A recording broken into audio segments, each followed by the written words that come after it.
Coming up on today's show, cold wallets. What are they? How do you use them? Hidden features of Bitcoin. I talk Ripple with David Schwartz, chief cryptographer at OpenCoin. After our conversation, I think I get it, and you might too. The power of exchanges and Bitcoin's AOL moment. Is Apple acting rationally, or are they just scared? We talk motives, walled gardens, and the amazing features of a deflationary business model. Hi, and welcome to Let's Talk Bitcoin, a show for anyone interested in cryptocurrencies and the future of money. My name is Adam B. Levine. I'm a writer and speaker who likes to talk about complicated topics in understandable terms. Let's Talk Bitcoin is my attempt to do just that, and in doing so, improve the understanding of cryptocurrencies and why they represent the future of money. Joining me in my ongoing quest for clarity, Andreas M. Antonopoulos is an expert in secure systems and decentralized networks. Hi. And Dr. Stephanie Murphy is a scientist and syndicated radio host. Hello. Thanks for joining me again today, guys. We are recording this on Tuesday, the 14th of May.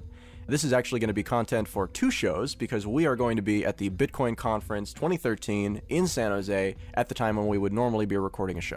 And actually, we're recording a show there too. I just am not going to have a computer with me to edit it and release it, so we're doing this all in advance. So you guys excited about the show? I can't wait. I'm really excited, and we're not even going to miss our normal recording time. There are going to be some extra bonus features. We'll be meeting each other in person for the first time. We'll also be doing some listener meetups, right?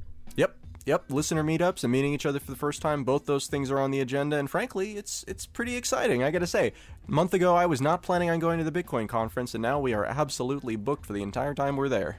So if you'd like to meet us while we're actually at this conference, we're having a meetup on Friday in San Jose at Gordon Biersch. You can find all the details of the meetup at noon on letstalkbitcoin.com. And then we're also planning to do a meetup on Saturday during the show itself. So we've got just a ton of listener mail. As we've been going through this, there are only so many shows in a week, and a lot of these questions take some time to answer. So we wanted to take some time today with this show to get through a lot of these backlog questions. So the first question comes to us from Wolfgang. It says, "Hi Adam, thanks for doing such an awesome job." You're welcome.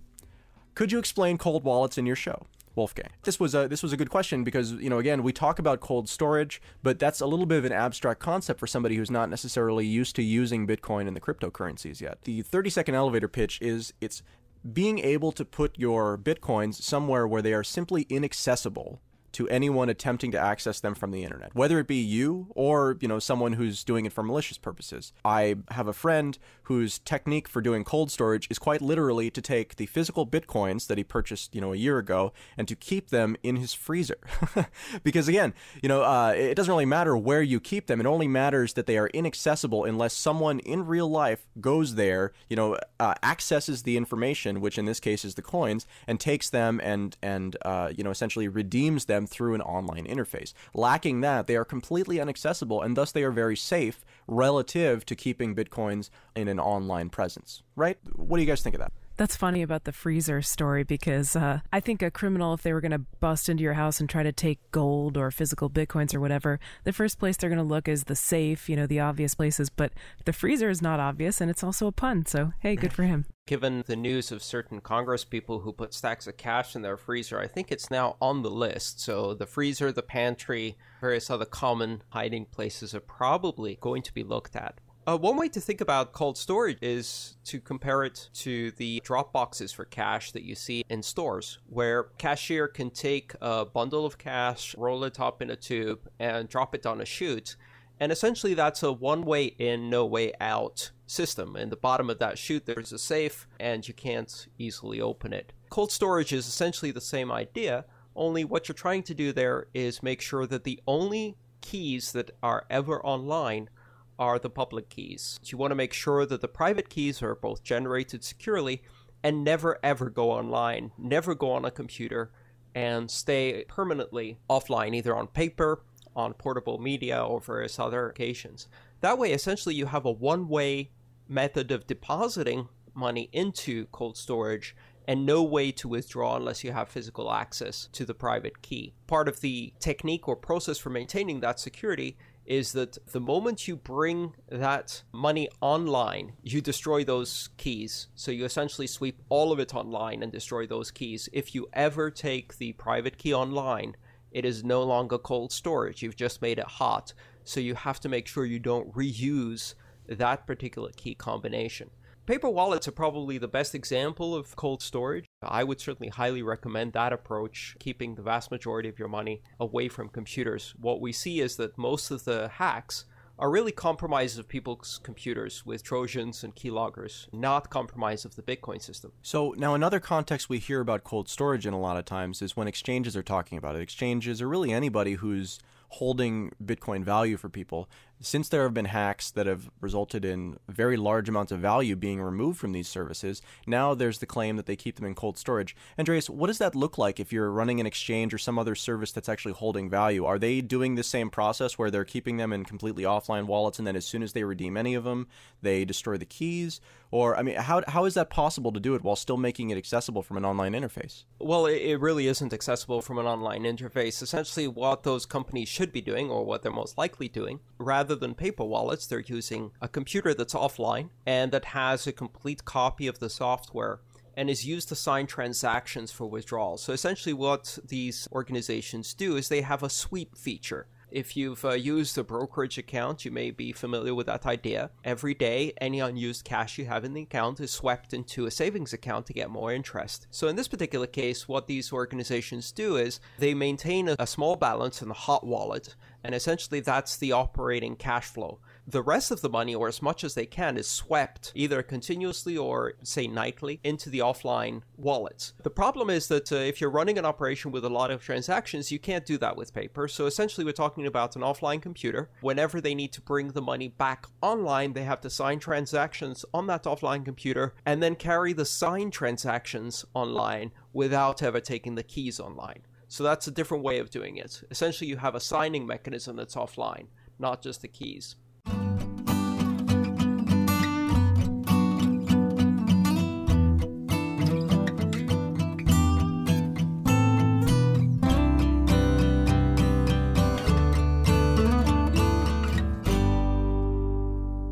So the next question comes to us from listener Ja Love. He says, so I was watching this old video on YouTube about the Bitcoin protocol and all its distributed contract options built in. I remember when I tried to send my music to the Copyright Office a while back, the cost was $35. Now it's $115, I believe. Most artists, besides Mr. Nakamoto, yes, he is an artist, want to be recognized and have a way to manage safely their rights online. The Creative Commons system is going in the right direction, but things need to be extended so it could be easy for all types of art, digital or otherwise, to be attached to its creator and recognized on a worldwide platform. Licensing your creation and managing it should be included.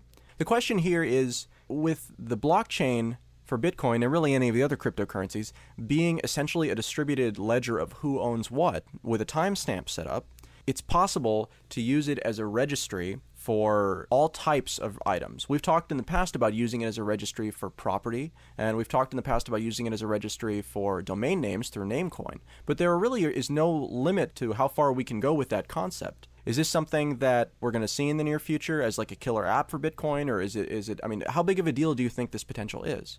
I guess you're talking about the idea of sort of smart property and determining who owns what. I don't think most people understand it or perhaps are ready for that. I'm not sure exactly where it's going to go, but I know that people will figure it out. That's the whole thing about Bitcoin. It's decentralized. We got two mechanisms essentially for doing this. If you think about Bitcoin more broadly, there's really two parts of this that help us deal with digital assets. The first one is the distributed ledger, and essentially that gives you a proof of record, a global distributed record that allows you to say at this point in time, everyone agrees that I was the owner of this particular asset, and you can do that with digital signatures. The other big advantage is the fact that everyone has a public key infrastructure built into Bitcoin with their addresses. Through the client, you can sign a specific message. So one thing you can do, for example, let's say you have music or you've written an article that you want to copyright, or you want to prove that you had, say, software code development created at a certain period in time, you could sign that digital asset and then simply put just the signature, just the hash in the blockchain signed by your public key. And then you could not only prove that this asset existed at a specific time, but also that you had ownership of it. And you can then prove that again by signing something else with the same public key to show that you own that key. It does have some tremendous opportunities here for showing ownership of digital assets. Essentially, this is a proof of stake, not a proof of stake in Bitcoin, but a proof of stake in a digital intellectual property. I don't know if you guys remember, I think in the Genesis block, there's a headline from the New York Times, which is used to anchor it in time. I was not familiar with that. It's like holding up a newspaper in a photo to show that this photo was taken, on or before a specific date. Right, it's like a decentralized notary system almost in that way. Yes, exactly. BIP 11, which is the Bitcoin Improvement Proposal 11, which allows for M of N signatures. What you can do there is have 2 out of 3 signature structure, where not only do you have the original asset owner signing the asset, but then you have a third party certifying that that asset was, say, displayed, which is a true notary system as we would know it. You forgot to say that Ja Love said I had the sexiest voice in the Bitcoin world, and it was a scientific fact. Stephanie Murphy is available for voiceover work. You can find more information to that on letstalkbitcoin.com in the host bios section.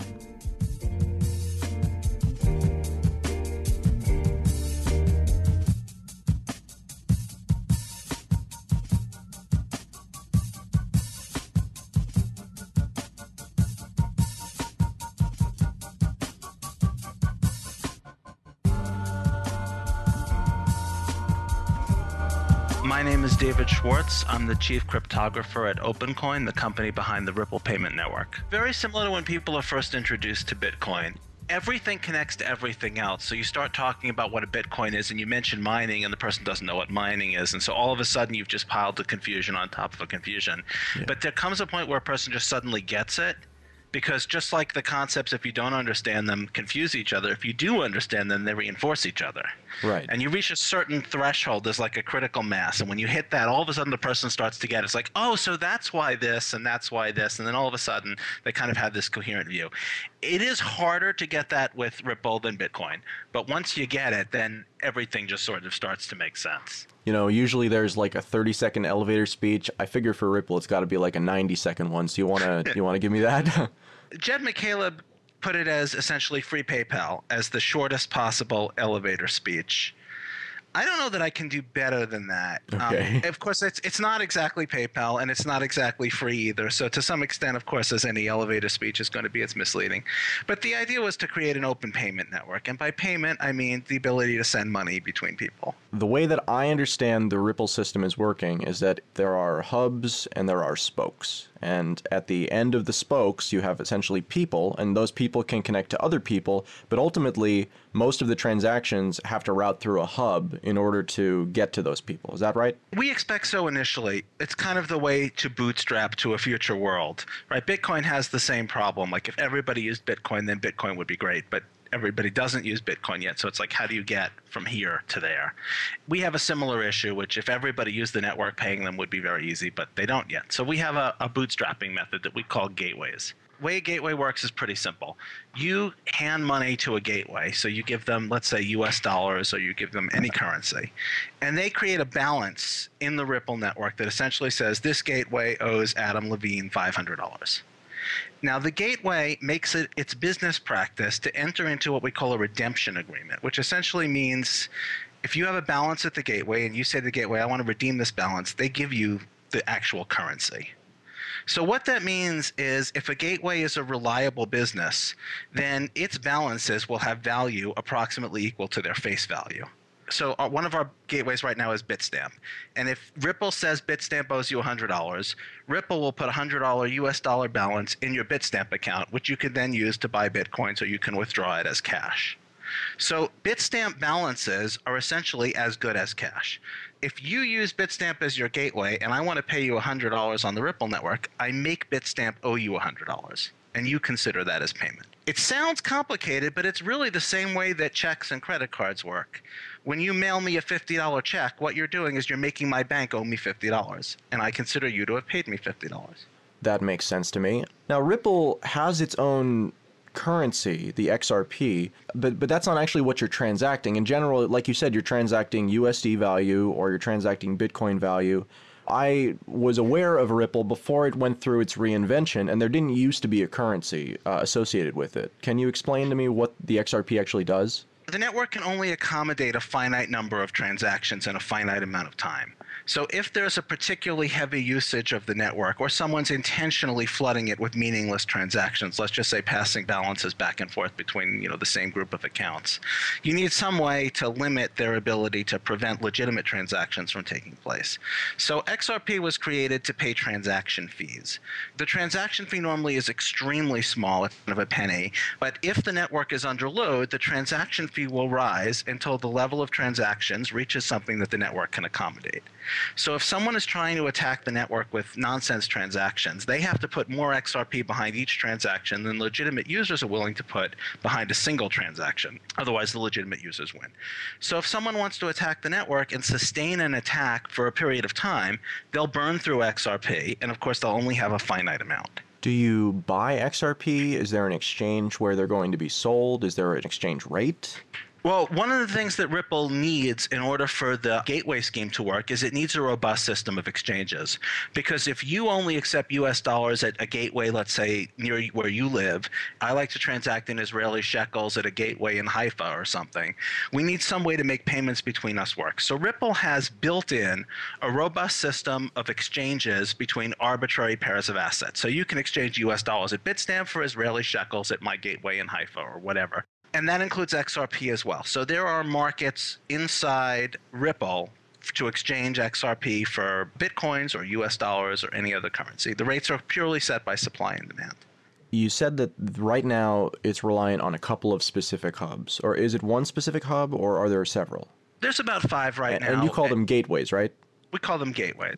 Lots of people are looking to start them. Another project I'm tangentially aware of is called Open Transactions. And Open Transactions is built on a system of federated servers where everybody is kind of equal and there is no superior server. They're all just kind of running alongside of each other and through, and you can participate with anyone that you want. What are the comparisons here between Open Transactions and Ripple, if any? Well, first, let me say that inside the system, there's nothing magic about a gateway. What makes a gateway special is what it does outside the Ripple network. Okay. That its balances will tend to have more value to more people because they make it their business of offering to redeem balances for anyone.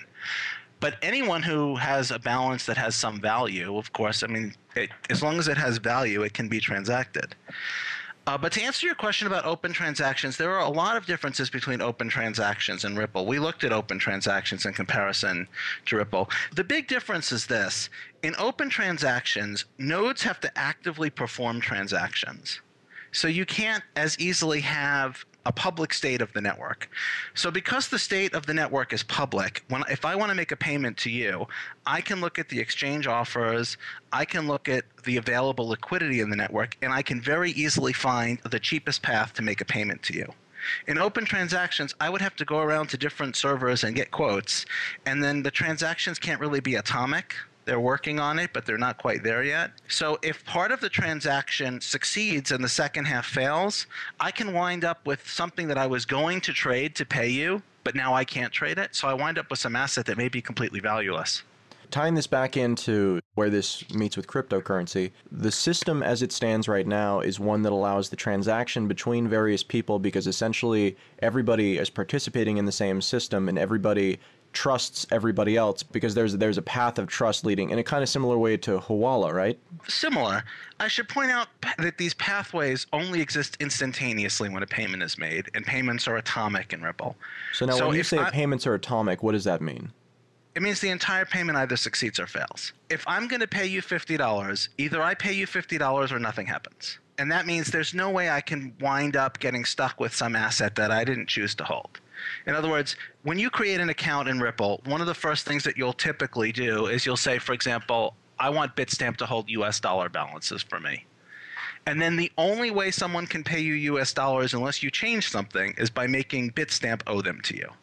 So you're never trusting someone you didn't choose to trust. So the person who is transacting with you has to send you value through something that you've already approved. They have to buy something or trade for something that you want. If I only trust Bitstamp to hold US dollar balances for me and you want to pay me US dollars, you have to find somebody who will offer you a balance at Bitstamp in US dollars that you can then give to me in an atomic operation. Now, for that to work, that means balances have to be liquid, otherwise payments will frequently fail. To prevent these transactions from failing, we expect that people will provide liquidity at some cost between different pairs of currencies or between currencies and XRP. So right now, there's a robust exchange, for example, between Bitcoins at Bitstamp and US dollars at Bitstamp, or between US dollars at Bitstamp and XRP. So if people want to make a payment, the system finds a path through these exchanges, so you can hold the asset that you trust, and I can hold the asset that I trust, and nevertheless, we can make payments to each other. So do we know each other in this scenario? Like if I'm trying to buy XRP from Bitstamp, then have we arranged in advance, or am I just going and saying I would like to buy XRP, and then the system is matching me up with you because you would like to sell XRP? That's a separate case. I was talking about a payment case, but in exchange, if you have an asset and you want some other asset, you can actually make a payment to yourself, and the system will find a payment path through whatever exchanges provide the best rate at that time. That's another important thing to understand about Ripple. It's also sort of a pathfinding or matchmaking system. Right. So people can say, I have this, but I'd rather have this. I have US dollars, but I'd rather have Bitcoins. I have Bitcoins, I'd rather have Israeli shekels. And then you can wait for somebody else who needs to make a payment to then use that offer to make their payment. And because the ledger data is public, anyone can find anyone else's offer and take it automatically without any need to arrange anything with that person or for that person to be online at the time. Basically, you just need to trust the Ripple network, right? I mean, is that what we're saying? You only need to trust gateways that you've chosen to trust to hold balances for you, and you need to trust that the Ripple network itself will operate as it's supposed to. There are obviously a lot of safeties on the Ripple network operating as it's supposed to. For example, every validator that operates on the Ripple network signs every ledger. Okay. And that's publicly disclosed. And what we also do is when a transaction is applied to the ledger, we create something that we call transaction metadata, which is a record of every change to the ledger that the transaction made. So you can always tell if there was a change to the ledger, there should be a signed transaction justifying that change and whose metadata documents exactly how it changed the ledger. Bitcoin and the cryptocurrencies, one of the things that they offer most of the time is the ability to be pseudonymous, which is to say to have some sort of identity but not necessarily have it tied to your real identity. Is that still present in Ripple, or is that something that is sacrificed in order to enable this trust system? It depends what you want to be able to do. There are necessary trade-offs. You can hide your identity, but then you don't build a reputation. So if you're trying to participate in things like community credit, where people actually extend credit to each other, it's very hard to be anonymous because you're not going to want to lend money to someone when you don't know who they are. But if you're just trying to make payments, there are a number of ways that you can operate as anonymously as Bitcoin. Well, I guess I'm not really asking about anonymity. I think that's... obviously, that doesn't work in a trust scenario. What I'm talking about is persistent identity, where you have the ability, like, OTC is a good example of this. People oftentimes do not use their real name there, but through conducting trades and conducting commerce, they build up a reputation, which is then tied to that specific, fake name, but it's got real reputation behind it. So when you say anonymous, do you mean that it's your real name, or anonymous as in you have to build up a reputation on a name? If you expect people to extend trust to you, then you'd have to build up reputation on some name that people are willing to trust. Okay. People are more likely to trust a real name than not a real name. But you don't need any trust to transact in Ripple. That's kind of the problem gateways solve. Everybody can trust the gateways or whichever gateways they choose to trust, and they don't have to trust each other. So who runs a gateway in this scenario? What's the prototypical type of business or individual who's going to be running one of these things? It goes from the smallest individuals to the largest companies. We're hoping in the future that people will have as many choices as possible, including financial institutions, possibly regulated, insured by the Federal Deposit Insurance would be nice. It's going to be the whole range of things. My favorite gateway, we have one guy, he uses a pseudonym, TTBit, so he runs a gateway semi-anonymously, and he has a bunch of silver dimes, thousands of them, and he's introduced silver dimes as a currency on Ripple, just because he issues balances in silver dimes, which are bought and sold on the Ripple network, and then you can redeem your balance in silver dimes by transferring it to him, and he'll mail you a box of silver dimes. So what happens if he doesn't? That's exactly the thing. So a gateway can fail, And if you choose to trust a gateway that fails, you may wind up with a balance that you can't redeem. That's a responsibility that you have when you use Ripple, that the people you choose to trust can betray you. You can't be betrayed by someone you didn't choose to trust. But if you choose to trust somebody, they don't follow through on their commitment outside the Ripple system, then you can wind up losing money. The Ripple system can enforce commitments inside the Ripple system. So if you have a commitment to redeem inside the Ripple network, it can be forced. If it's a commitment to redeem outside the Ripple network where they actually send you a check or send you silver dimes, obviously nothing the network can do can compel them. And that's the trade-off to allow ordinary currencies like dollars to behave like bitcoins. You get these irreversible transactions, you get pseudonymous transactions, you get instantaneous confirmations, you get a distributed network, but the trade-off is it can't move the actual dollars like it can move actual bitcoins. Why do you think this is better than Bitcoin, or just a pure cryptocurrency lacking one of these systems? I don't think that's really a particularly good comparison. Well, what is a good comparison? Is there a good comparison? The comparison that I really like is pre-internet email to internet email. And that's not going to compare Ripple to Bitcoin. It's going to compare Ripple to things like Visa and PayPal. So in current payment networks, you have what you had in email in the 90s. If you were on AOL, you could easily email other people who were on AOL. But you couldn't easily email people who were on CompuServe. There were these various different ways that you could get between one system and another, but you had to know what system the other person was on, and you had to find these paths. Today, email is purely federated. You don't even have to care what system somebody uses. You don't care if they use Gmail or if they use some other provider. They all work together because there's a protocol for moving an email from one system to another. We see Ripple as being a glue to hold payment systems together. And what that means is that the payment system will decide what gateway to use or be their own gateway. And the payment and the exchange will take place inside Ripple. So let's say PayPal decides to federate with Ripple and some other payment network decides to federate with Ripple. If you're a user of one of those networks, you can say that you want to pay, let's say, $50 to someone on another payment network entirely. And the two payment networks will negotiate the payment over the Ripple network. You'll push the button, and you can make that payment just as easily as if you were paying someone else inside the same network. It's not a person-to-person-to-person-to-person trust system. It's a person to trusted node system, and then everybody else who trusts that node also participates in that system in the same way. Right now, we see gateways as the way to get from here to there, because everybody's not going to trust everybody else immediately. You don't have these person-to-person trust networks. But I'm hopeful that in the future, people will be more open about their finances. It won't be like a dirty secret.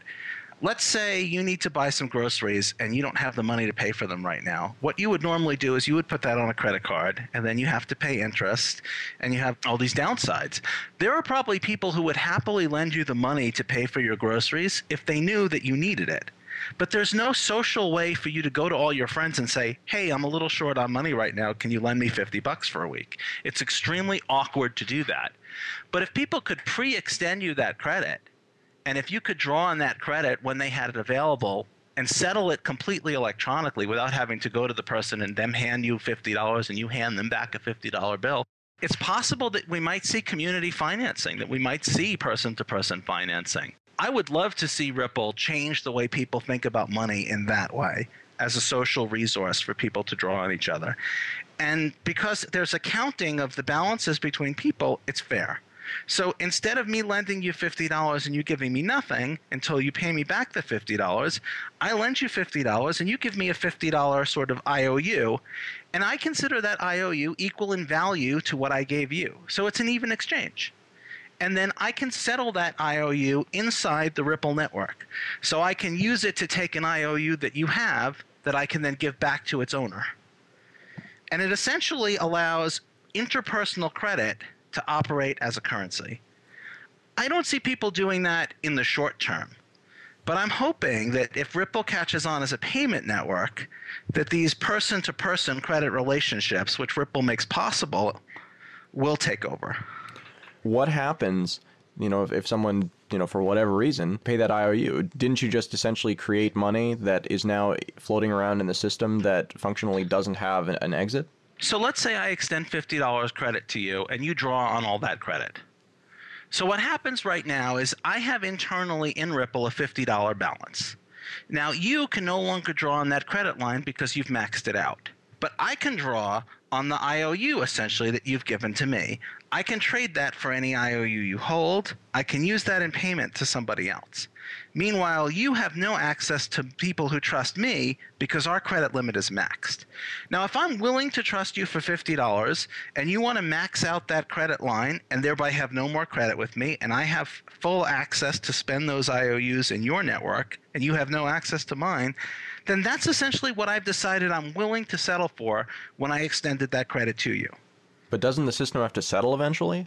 It can settle automatically within the system. If you have any asset that I want, I can trade the IOU for it. So basically, these personal credit limits are about functionally limiting potential loss and liability. Is that right?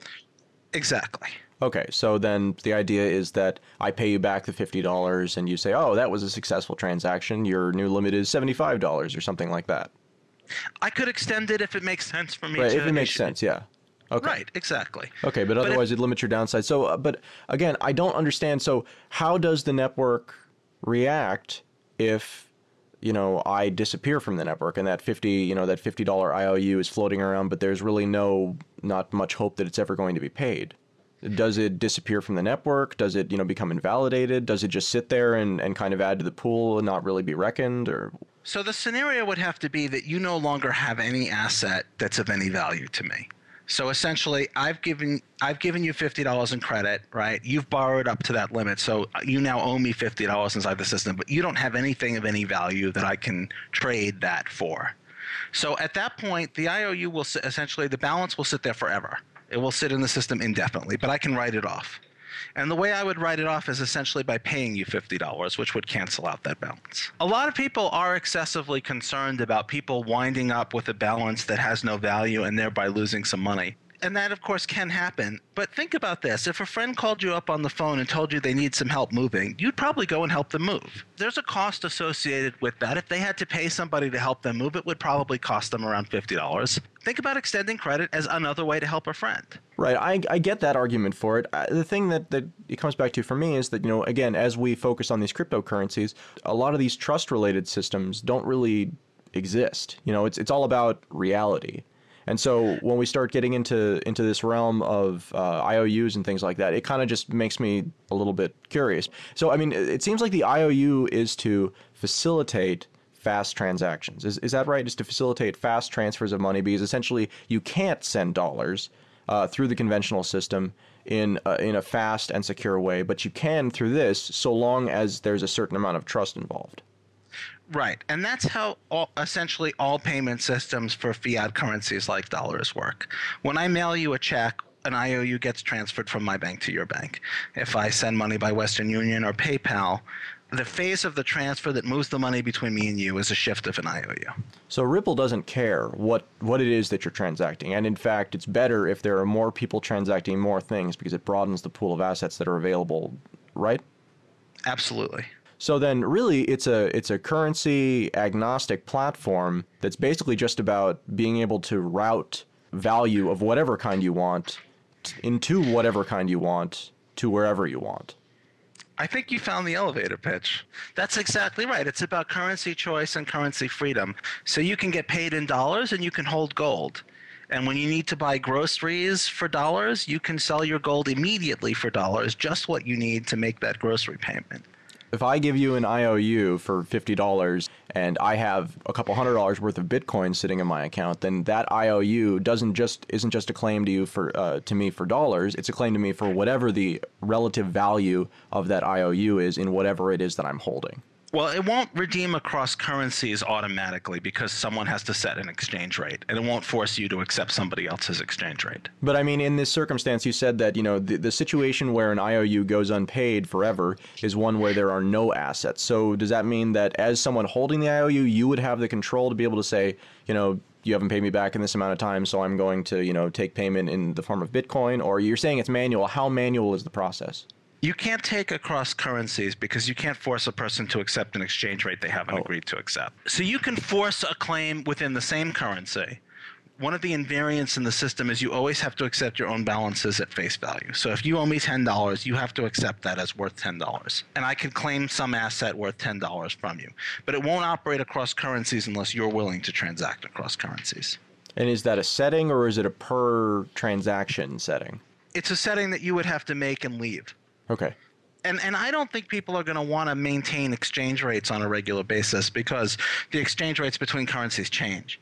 So unless you're a person who actively likes to do specific cross-currency transactions, it's not reasonable for you to maintain a particular exchange rate. So the more likely scenario, if you owed me $50 and I wanted to claim it, is I would claim some asset worth $50, which I would then exchange in the process of making a payment to myself. So if I wanted to get Bitcoins for that, I would give you back the $50, the $50 that you owe me in exchange for some $50 asset, which I would then exchange for Bitcoins or something else that would then be paid to me. And the key to making this usable for people is making this easy to do within the client, which is one of our big priorities. Anyone who's used our client can tell you it's not the easiest thing in the world to use, and these more advanced uses, while they're fully supported by the network and the servers, a client to allow people to easily perform these transactions is something that we're actively working on. We're in an open beta. You're in an open beta. Okay, so if people want to get involved, they can go to ripple.com. If I showed you a website where you could easily purchase electronics from the world's largest distributor with Bitcoins at 0% markup, would you think it was too good to be true? Good news. It's real, and it's at bitcoinstore.com. Choose from 500,000 items, save money over Amazon and Newegg, and convert your Bitcoins to real-world items. You can even buy with privacy. All they need is a shipping address.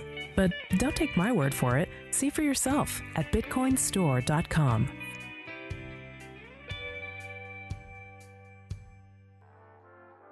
Let's Talk Bitcoin is funded by your donations. Episode 6 so far has received a total of 1.56915 Bitcoins from a total of 15 donors, plus 9.5 Litecoins, which we started accepting this week at listener request. Thank you very much. Please remember that even if the amount you would donate is small, with cryptocurrencies and a growing audience, it adds up fast. If you're brand new to Bitcoin and would like to learn how it works in more detail, please visit letstalkbitcoin.com/learn to be directed to the Bitcoin Education Project, which I highly recommend. If you're wondering what we look like, want to correspond directly, or would like to learn more about either myself, Andreas, or Stephanie, check out the Meet the Host section of the site. Hosts have individual tip jars on their pages, so if you'd like to make sure you're rewarding the right individual, that's your destination. Except for Andreas, he doesn't want your dirty money. And of course, the show is nothing without an audience.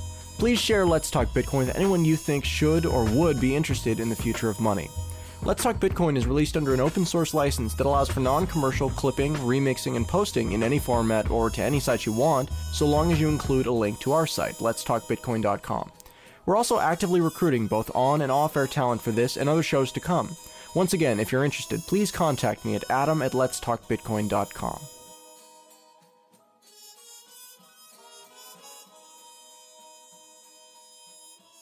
The next piece of mail comes to us from David. He says, if possible, I would love for you guys to discuss the topic of power of Bitcoin exchanges. There seems to be a herd mentality causing everyone to flock to the biggest Bitcoin exchange, Mt. Gox. These people are probably assuming that doing business with a market leader is the safe thing to do. This is a bad situation for the obvious reasons that we are able to witness in the past few weeks. Most of the Bitcoin tickers and exchanges are locked onto the Mt. Gox order book or ticker, which gives them tremendous weight in determining Bitcoin's value and makes Bitcoin very vulnerable to market manipulations. Until newer and better players or systems will rise, it would be good to educate the public that they should choose other smaller exchanges, so that the value, even the future of Bitcoin, shall not be determined by the competence of a single exchange. This is a hard topic for us to address, honestly, because even though Mt. Gox is not a very good option, I don't really know of many others that are good either. We've seen a number of exchanges come vulnerable over the last few weeks that were thought to be very good players. Vercurex was thought to be a pretty major player, and they were hacked. I use Vercurex as well as BTC because those are the two exchanges that trade a lot of other cryptocurrencies besides Bitcoin. And Vercurex was back up the next day after that hack. I didn't really hear too much about it. It happens, exchanges get hacked and then they also get DDoSed, and such is life in the Bitcoin world. And I know sort of none of them are very stable, but occasionally they come back online and you kind of just have to roll with it. That's where we're at now. So do you think that there are better options out there if somebody wants to? Because, I mean, like, say, for example, that you want to, move $5,000 into the market. Is there a market besides Mt. Gox where that's like a feasible process in a meaningful way? No, it's really difficult to do that. If I were going to make a large Bitcoin buy, I would try to find a friend or an individual to sell to me that I trusted. But I realize not everybody has access to that type of connections. And maybe that's one of the reasons that the Bitcoin community is so social, getting to know each other, because they want to have people to trade Bitcoins with, and there aren't a lot of options for people who don't have those connections. But that is the best recommendation, Stephanie, absolutely. I think the answer to this listener's question, there are no good exchanges. We're operating in a field where the one-eyed man rules the blind, right? In this particular case, there are no good exchanges. All of the exchanges are really susceptible to the same kind of attacks, and any type of centralization is bad. Two things. One, we wait until more and more exchanges arise and not trust any one of them. Good security practices would mean keeping as much cash off the exchanges as possible, only putting cash in when you need to trade and moving it off as soon as you're done, using two-factor authentication, trading only from live CD booted machines or from machines that are not used for day-to-day internet access, because those tend to get compromised quite easily.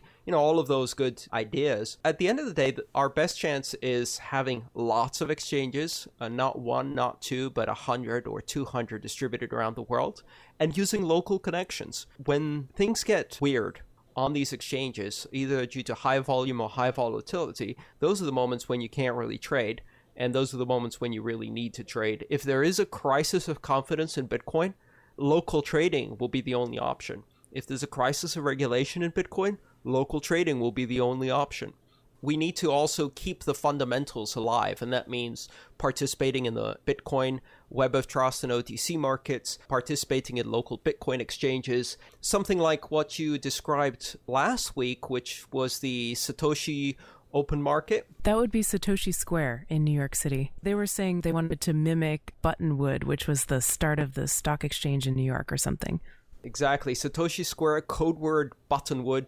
And that is exactly the kind of attitude we need going forward. A local, distributed, grassroots infrastructure for Bitcoin and other cryptocurrency exchange is the most resilient, the hardest to tamp down, to attack, to steal from, to DDoS. Probably the best option we all have. Make contacts. Get to know people. That doesn't sound so bad. As you move forward in this process, do you think that exchanges are the future of how we're going to be trading Bitcoin? Say 2 years from now, do you think that, not even talking about which exchanges, do you think there will be any exchanges, or do you think that this is just a problem that has to be solved by the same as cash is? People don't go to exchanges in order to buy cash. People go to exchanges in order to trade currencies. So what do you think the end game solution is for this, if we can speculate? That's a great question, Adam. I'm kind of wondering if there will be some huge entrenched member of the legacy banking system that somehow figures out, we could make a lot of money if we get into Bitcoin trading, and they already have the structure in place to comply with the anti-money laundering statutes in the US or whatever. And so they put up an exchange, and it becomes the most powerful because it's the only one that's been left alone. And now I don't see that really meeting the needs of the customers either. That could be a bottleneck in terms of the freedom that comes with Bitcoin, because in a way that would tie it to the legacy banking system. I hope there continue to be a lot of different exchanges, and I hope they can find some way to be left alone by this regulatory structure. That's what I really see as the limiting factor. The closer we get to the legacy banking institutions and the legacy banking regulators and the financial regulators, the further away we get from some of the Bitcoin fundamental benefits and principles. The problem here is that if such a player arises, when such a player arises, they'll very quickly start implementing practices that are odious to users. They'll start freezing accounts. They'll start acting capriciously. They'll start basically screwing their customers, just like legacy banks, which are really good at doing that. Yes, it's going to happen, but I think it would be smart for people to also develop alternatives. My desire would be to see a massively distributed exchange that allows distributed order matching on a global basis. So you have 100 front ends that are fiat conversions, but then behind the scenes you're doing order matching on a global scale without a central point of failure. That may not happen. It's a matter of both development and process. You know, this really points to the level of maturity of Bitcoin and the stage we are in its history. I compare this stage in the history of Bitcoin really to the pre-Black Monday, pre-AOL stage of the internet. In the early 90s, there was this moment when AOL and CompuServe finally figured out that they couldn't resist the internet anymore. That Black Monday, AOL dumped 11 million AOL users onto the internet and flooded the internet with noobs. From that moment, a lot of things changed, right? You saw the adoption of network address translation, no direct routing, a lot of the peer-to-peer routing agreements started falling apart, a lot of the net neutrality started falling apart. It brought a completely different type of user who wasn't interested in some of the basic principles of neutrality and fair routing. I fear that we haven't had our AOL moment on Bitcoin. It will both bring a lot of credibility and mass adoption and a lot of wealth, really, to Bitcoin. But it will also change the fundamentals. Having other outlets is very important. One of the ways that I've been really enthusiastic about and kind of disappointed to see hasn't been developed more is the idea that you could sell Bitcoins in a very similar way at a retail location that people sell gift cards now. Because, functionally, it's the same thing. You wouldn't even have to preload them. I think it's that sort of retail availability that's going to enable most people to get involved. Because no matter what you do, no matter how the exchanges are, as we get closer to that compliance goal, it just becomes a higher barrier to entry. How many people in the world invest in stocks relative to how many people invest in, something that they can buy at the store? I bet you the numbers are pretty substantially different. And a lot of it is that barrier to entry. So ultimately, that's what I'd like to see. I'd like to see exchanges serve the purpose that I feel like they do a good job at, which is exchanging currencies for other currencies and Bitcoin. For just the straight up purchase of Bitcoin, we're going to need a retail solution at the end of the day.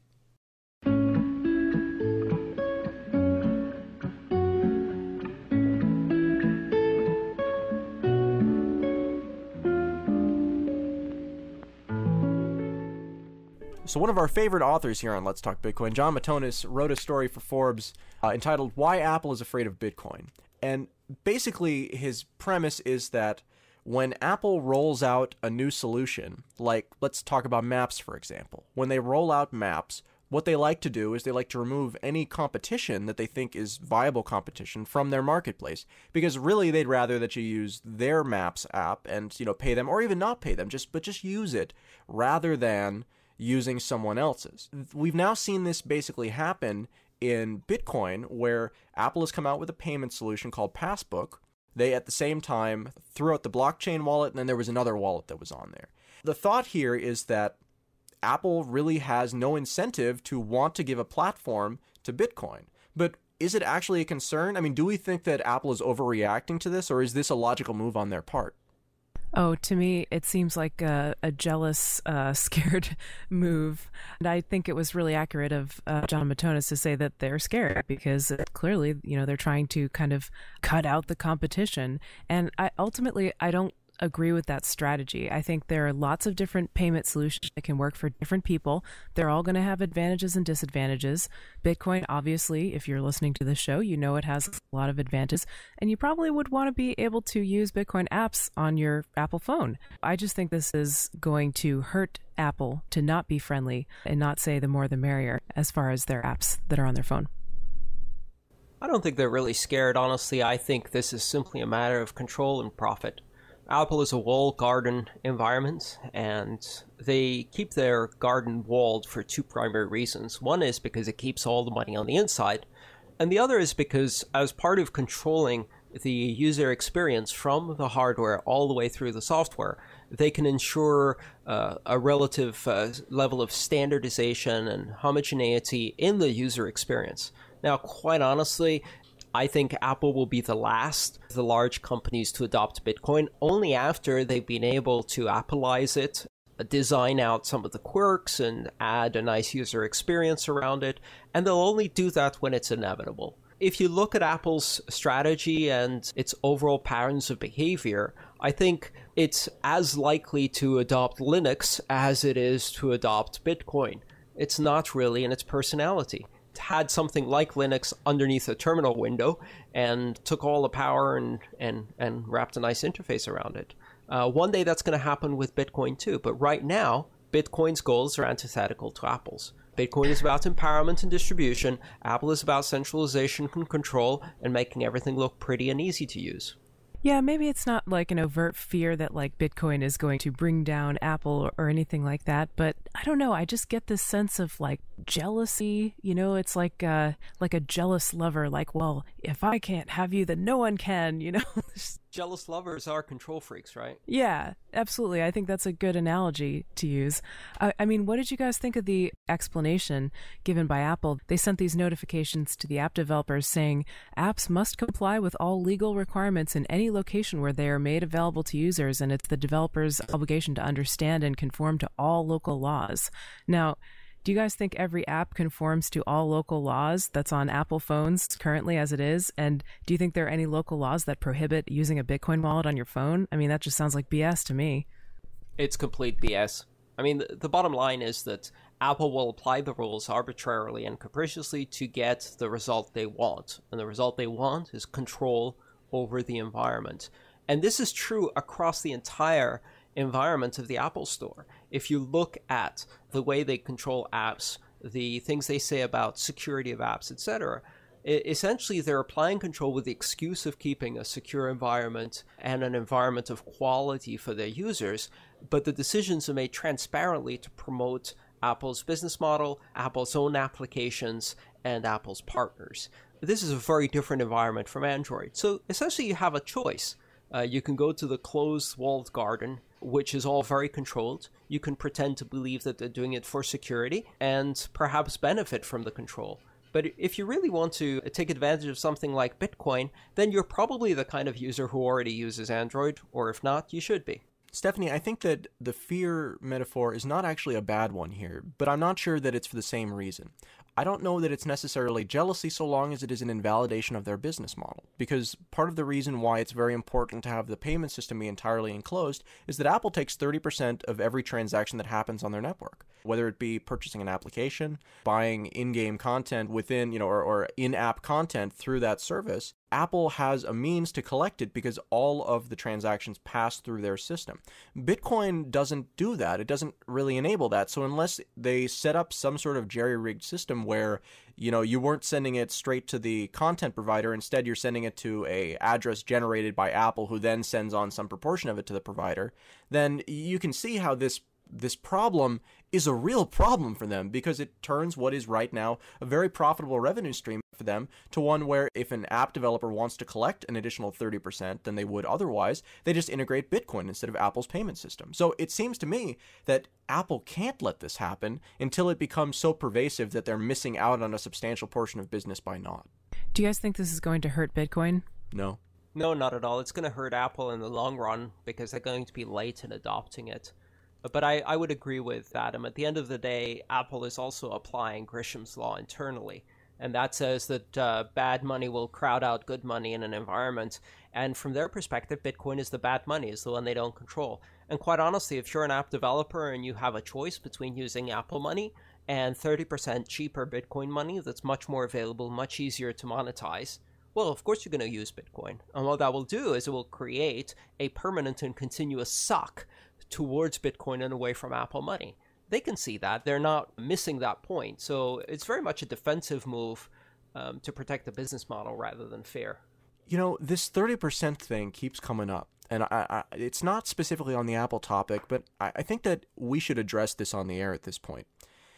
Bitcoin, by cutting out all of the intermediaries on it, and because of its inherently deflationary nature, has a really interesting effect on how, if you're going to run a business, you want to run a business. Andreas, this is something that you've been talking to us about internally at the show because you kind of had an epiphany about it, and it took me about a week to really understand what we were talking about, but now as I apply it to my own business models, I'm like, holy that could be the killer app for Bitcoin if stuff was just substantially cheaper in it because the currency is deflationary. So I've given kind of a high-level overview here. Why don't you give us the details? We traditionally operate businesses in Bitcoin the way we operate traditional businesses because that's what we know. The problem is that the basic metric for evaluating the success of a business, I believe, is different in Bitcoin. In a traditional fiat currency that is inflationary, you want to take profits out and postpone costs through depreciation. And so the most important things for a business like that is your profit margins and your overall cash flow and balance sheet. With Bitcoin, it's very different. In fact, if you look at a business in Bitcoin, I consider it essentially a conversion engine that converts fiat into Bitcoin.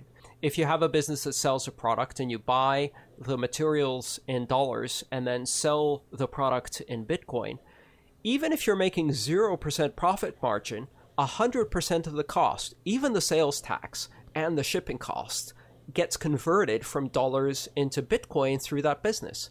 And if you do accept that it's a deflationary currency, then in fact, the metric of a successful Bitcoin business might be conversion rate and gross revenue, not profit margin. That leads to a different incentive. In fact, you might want to drop your profit margin if that will generate volume, because volume is what matters, not margin. So my background is in sales and brokering. And one of the commonalities there is that the profit margin that a broker often sees when they're dealing with a specific item is somewhere between 20 and 40% most of the time.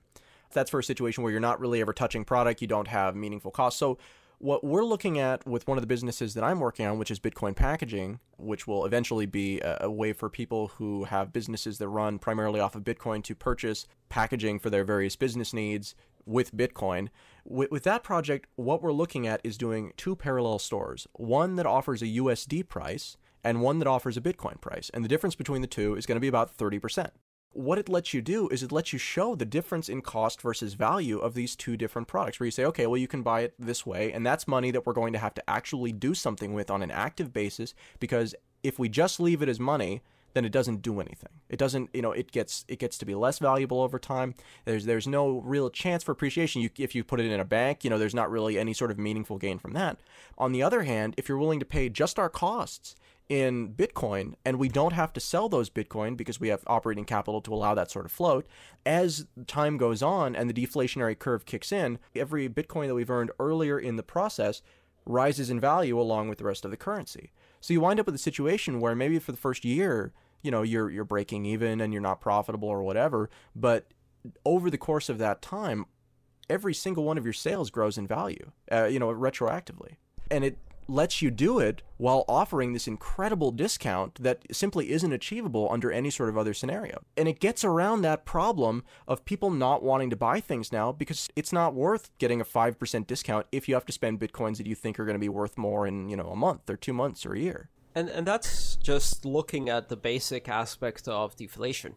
You have to add another aspect to this. The Bitcoin economy is only about $1.7 billion, so its valuation currently is really a reflection of the size of the market more so than the volume of transactions that are occurring.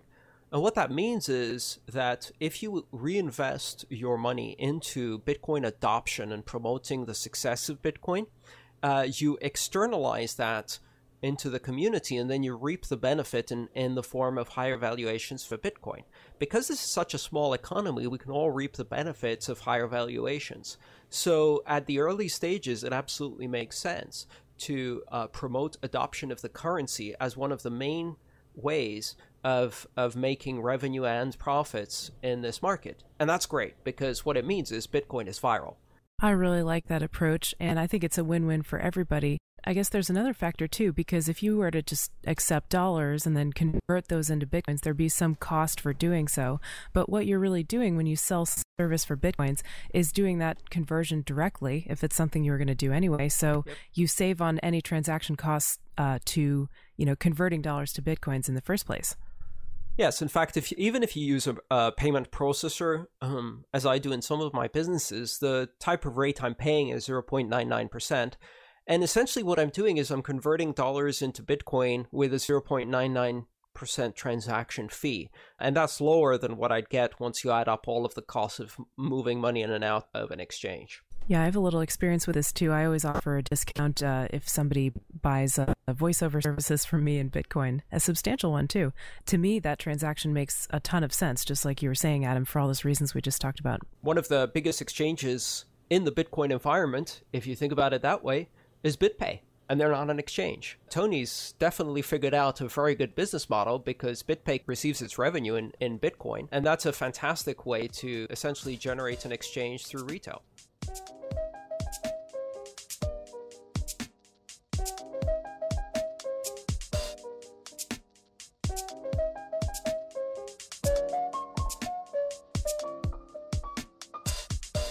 haven't heard, the Humble Double Fine Bundle now takes Bitcoin. So what is the Humble Bundle? It's a collection of games which are available for whatever price you want to pay on a donation basis as part of the gift economy. The beauty of it is that they now take Bitcoin, and the secondary beauty of it is that they funnel some of that money towards the Electronic Frontier Foundation, a really useful organization for Bitcoin, in my opinion, and one that does not currently take Bitcoin. So you can both get some great games, you can support indie game designers, and you can nudge EFF into really seeing the value of Bitcoin donations. That's the Humble Double Fine Bundle. But it's just a Humble Bundle in general that started accepting it. This is the first bundle to roll out. But what this service actually does is they usually take somewhere between 5 and 7 independent game titles that and they negotiate directly with the developers that produce them, and then they put them on here and let people pay whatever they want. And so one of the interesting things with this is that usually the numbers that you see for the high end of the bundle are, $200, $300, somewhere in there. But for this time, because they accepted Bitcoin, people threw all kinds of money at them. We've got at the top contributor is SatoshiDice.com for the win at $2,500. The next one below that is at Magical Tux, which is Pelus, that's Mt. Gox deal. Is it Mt. Gox or Mount Gox? Pronounced Mount Gox, but of course it comes from Magic the Gathering Online Exchange. Got an email from someone about that we should get our terminology right. I think Mount Gox, the way they've put the dot in, is what they're trying to make it be. So the top 5 are all above $1,000 for this bundle that they attempt to sell for, somewhere $10 or $8 is like the standard range that they get for something like this. I think the average purchase price right now is $7.11 on Windows, $10.28 for Mac users, and $14.43 for Linux users. You've got these larger donations coming in from the Bitcoin side, and I think that's great. It shows these developers that there is not only a backlog of users who want to be able to spend Bitcoin in just any sort of variety of ways, but certainly on games and certainly in this sort of capacity, but it also lets them eliminate their costs because, again, before this, the primary way to pay for them was with PayPal, so you've got fees going in there, which makes it so you can't do things that are too inexpensive. I'd like to see this model taken down almost to a per game basis, because you could do that with Bitcoin. You could have, a game is available for 50 cents if you want to spend 50 cents, and it's like not a big deal. So you can take what has to be a bundle because of the payment processing element and instead turn it into an a la carte menu just because you don't have that cost. This brings up a really important point for me when I think about Bitcoin and how it relates to charities or, like, for instance, nonprofit organizations. I've got this panel at the Bitcoin conference about nonprofits, and one of the questions that came up I'm going to be asking the panel is, do you think that you got more support in general because you accepted Bitcoin? Like, are there people who would support a charity who wouldn't normally support it, but since they accept Bitcoin, they're going to go ahead and throw some support behind them? I don't know, have you guys ever had that experience being Bitcoiners? Have you ever supported an organization or a cause that accepted Bitcoin simply because they accepted Bitcoin and that was enough to put you over the edge? Last week we did an interview with Michael Hill from Cyprus. He was collecting Bitcoin donations functionally for setting up a forum, and he was going to use it for printing materials and flyers and things like that. And so, it was really, really easy for me to send him, I think I sent him 0.22 or 0.25 of a Bitcoin to the tip jar we had embedded in the show post. And, that was really, really easy. And that's something that if I was trying to send him money over PayPal, I couldn't really have sent him that small an amount and we don't have to worry about the currency conversion. We've talked about this before. It's that low barrier to entry that makes it possible to do really whatever you want as far as these small donations go. And, just from the show's perspective, we just got a donation for 0.002 while we were doing the show, and that's something where this is a person who wanted to give us value for the value that we're giving, but wasn't able or not willing to give us, 0.01 of a Bitcoin, but it doesn't matter because there's no cost to us to accept it. There's no cost to him to send it. There are 3 effects here that are combining to make this incredible environment. The first one is the very low friction for transactions and the ability to do microtransactions. The second one is the kind of illusory effect that you're paying less than you think you are. 0.5 Bitcoin doesn't look like much, but I don't think most people give $50 to charity just like that. They might give 0.5 Bitcoin. And the third effect is really that you have these early adopters of Bitcoin are a very self-selected group. They're idealists, they believe in the Bitcoin experiment, and they have become the new patrons of Bitcoin. Essentially, we're experiencing the Bitcoin renaissance, and you have a lot of self-selected millionaires and billionaires in Bitcoin who are able to become patrons both of new ventures and innovations, but also patrons of the arts and patrons of charity. Yeah, that brings up a point about the microtransactions too. I mean, that 0.002 Bitcoin might not be, quote, worth much now, but if we hang on to it, perhaps that could be a great way to grow our organization down the line if it appreciates. Yeah, the deflationary effect works to the benefit of the charity. I think that it's to our detriment to try and say that this is happening because of early adopters. I think that you're right. Early adopters play a huge role in it, but I think it's almost more of a cultural role than it is anything else. By showing this generosity, because we've gotten donations from people who bought their first Bitcoins after listening to the show. So clearly they're buying in at these high prices, and so 0.5 to them really is $50. Perhaps I should explain that I believe we're all early adopters. That's a good point. So is that the scale of things? Yes, absolutely. I mean, I would consider late adopters the people who joined Bitcoin 3 or 4 years from today. At the moment, we are all early adopters, and we are all magnanimous in our Bitcoin. And that's why it's so important for people who are interested in it right now and who do understand the system to really be proactive in helping other people to understand it. Because, I mean, if you're in it, it takes a while to get it. It's kind of complicated, and it's counterintuitive to a lot of the ways that you think. Pursuant to our conversation in episode 6, I've now started the Napa Valley Let's Talk Bitcoin meetup, where we're gonna try and have yeah, I know it's gonna be interesting.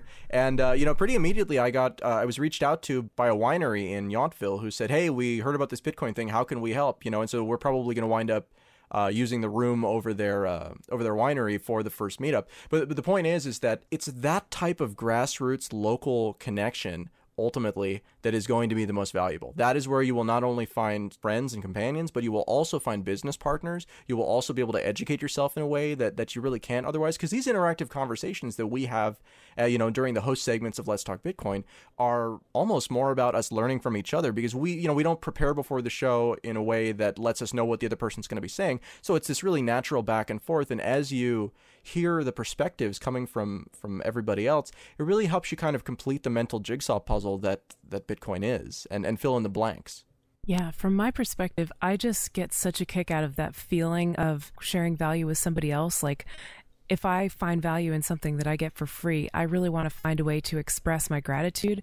So that's one of the reasons I really love not only charitable giving, but also giving with Bitcoin, because it's so easy to do that.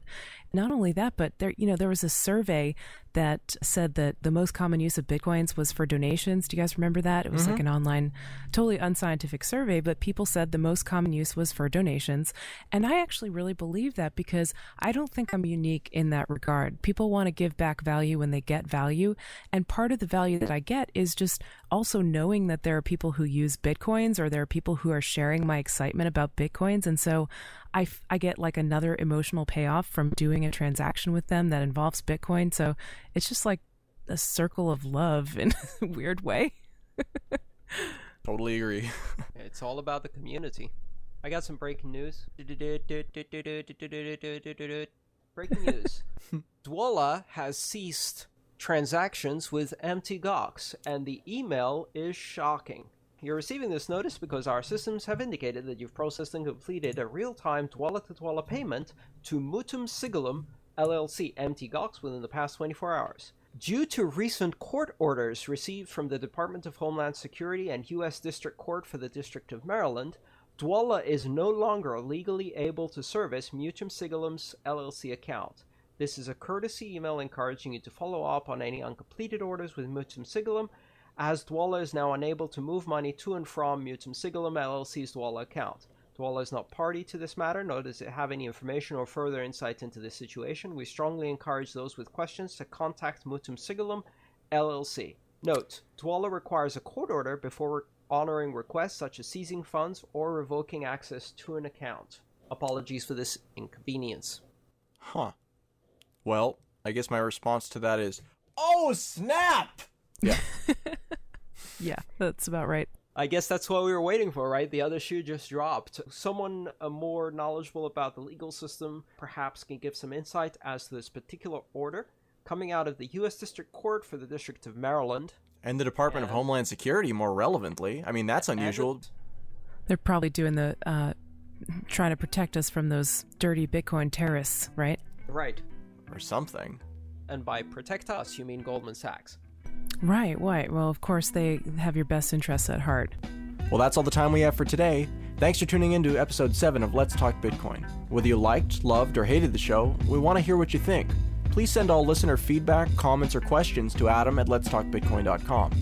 If you're like me and just can't get enough information or perspective on Bitcoin, check out our daily newspaper at thedailybitcoin.com, where you'll find the best news presenting articles and arguments from all sides of the issue.